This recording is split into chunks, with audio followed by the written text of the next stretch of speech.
I like Kidznotes because it's like you learning something new every day, but then also it's not just like a work zone. It's like you can be yourself and just like try anything, and you're not being judged. It's like letting your soul out there or something, like being free.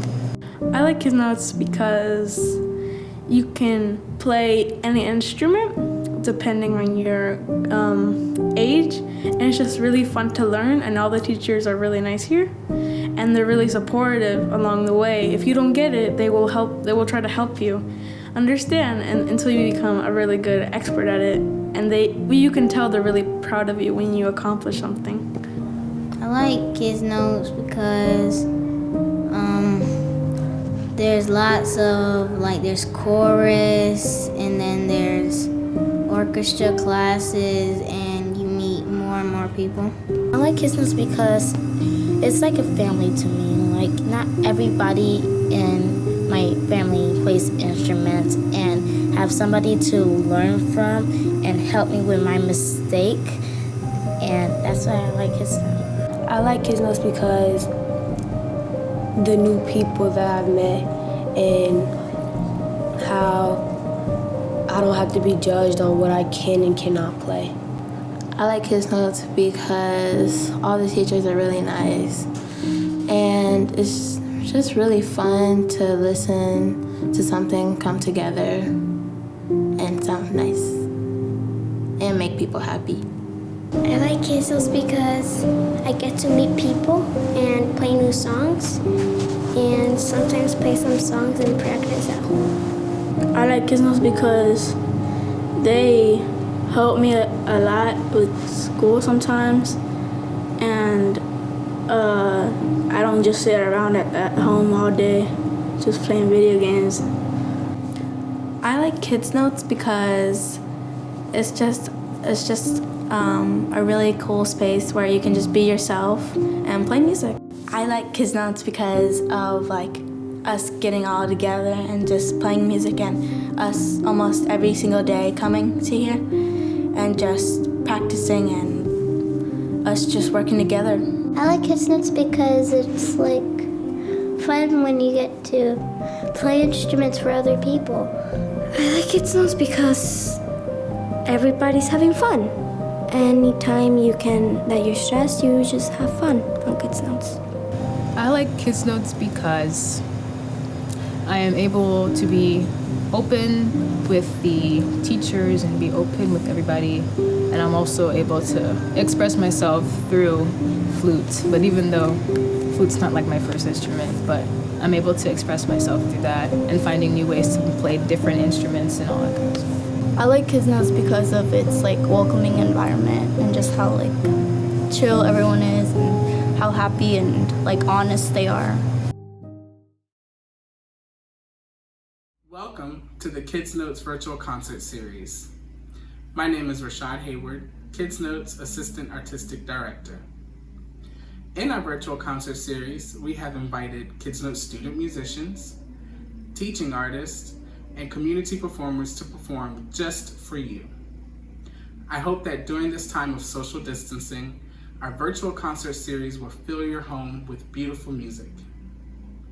Tune in every Thursday at 7 p.m. to watch the exciting music making that will happen right here. From all of us at Kidznotes, we hope you stay safe during this time. Enjoy our virtual concert series. Thank you.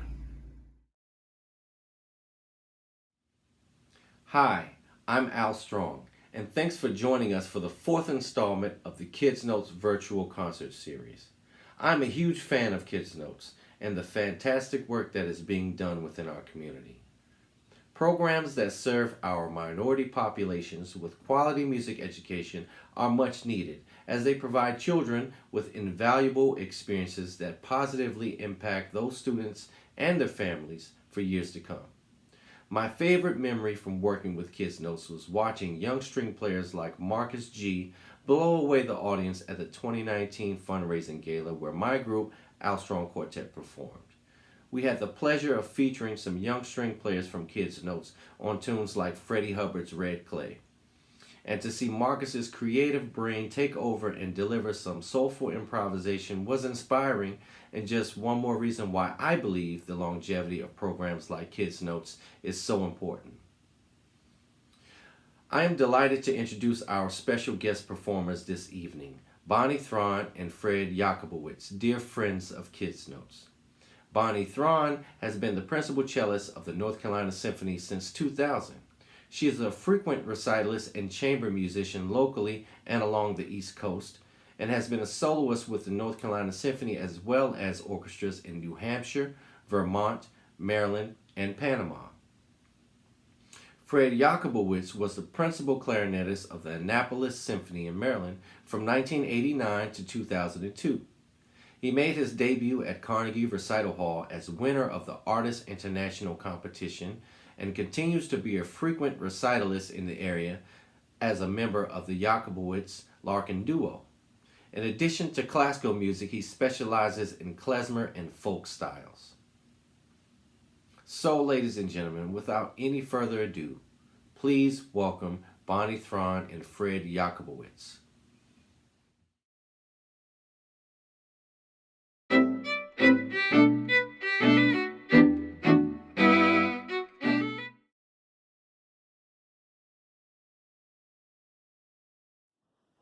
Hi everybody. We are so excited to play for you today. My name is Bonnie Thron, and this is my husband, Fred Jakubowicz. Hi. We met a long time ago in music school at the Juilliard School in New York City. And actually this month, we celebrate our 35th wedding anniversary. Good Lord, 35 years? We did it. Come on, that's great. So anyway, with COVID-19, so many musicians aren't able to play music with anybody, but we're very lucky because there's a lot of repertoire written for clarinet and cello. And we are going to share two of those pieces with you today. The first piece that we're going to play is called To Become World by James Grant. Grant is both a citizen of the United States and Canada, so I guess you could call him a North American composer. He wrote this piece for his friends Andrew and Hillary in celebration of their marriage. He used a text by Rainer Maria Rilke that's about love, which is very appropriate for us, of course, because we're married and because this is a big month for us. And I want to read the portion that he used for you now. For one human being to love another human being, that perhaps is the most difficult task which has been entrusted to us.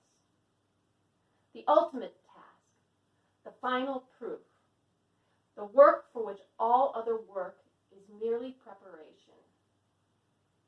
Loving does not mean merging, surrendering, and uniting with another person. It is a high inducement for the individual to ripen, to become something in himself, to become world in herself for the sake of another person. It is a great and demanding claim on us, something that chooses us and calls us to vast distances. I think this is a very appropriate message for Kidznotes as well, because what I see in the Kidznotes community is a lot of warmth and love that helps nurture each other, and everybody is brought to the highest level or even higher levels than they ever thought they could attain. So with no further ado, let's play for you To Become World. And there is a little thing you can listen to in the middle. He wrote a dance that he specially writes for Hillary and Andy. And see if you can hear that. Make sure this is working.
Hi, I'd like to introduce our cockatiel, Birdbrain. Birdbrain actually has a name. It's Dallas, though he's not that smart. I don't think he actually knows his name. He actually behaves a lot like a 1-year-old. He likes to play peekaboo. Yeah, really. He knows peekaboo and he likes to play it. He has separation anxiety. When I leave the house, he makes a squawk. He makes a ton of noise whenever he sees someone out the window, either coming up our driveway or even the mail person delivering the mail at the end of the driveway. And he gives us hours of lots of fun. And of course, he nibbles on my ear when he wants to go home, so I'm going to take him home now. Go home. Good boy.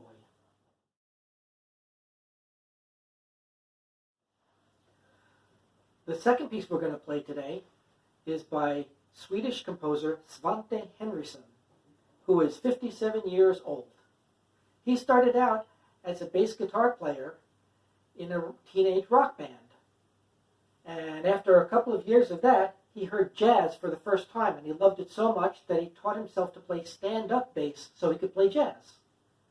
And he got very good at stand-up bass, and in fact, he got so good that he eventually became the associate principal bass player of the Oslo Philharmonic Orchestra in his early 20s. Can you believe that? Early 20s, an associate principal of a major orchestra? Amazing. So what do you do after that? I'll tell you what you do. He quit the orchestra at age 26 and joined another rock band as the bass guitar player. And he did that for 3 years, during which time he taught himself to play cello. All by himself. No teacher. Oh my gosh. Anyway, the piece we're going to play is called Off Piste.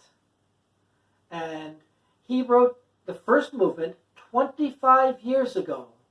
But he only wrote the second 2 movements last year. So you're hearing a brand new piece. Off-piste is a skier's term.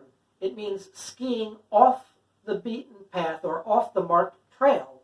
And it's for cross-country skiers, because downhill skiers don't have a trail.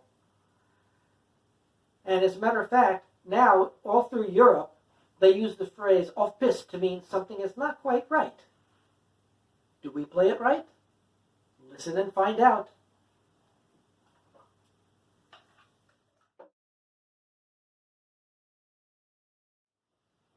One, two, 1 and 2.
Well, that was wonderful, and thank you so much for watching this evening's performance with Bonnie and Fred. Be sure to tune in to next week's performance on May 14th at 7 p.m. From all of us here at Kidznotes, stay safe, be well, and see you next week.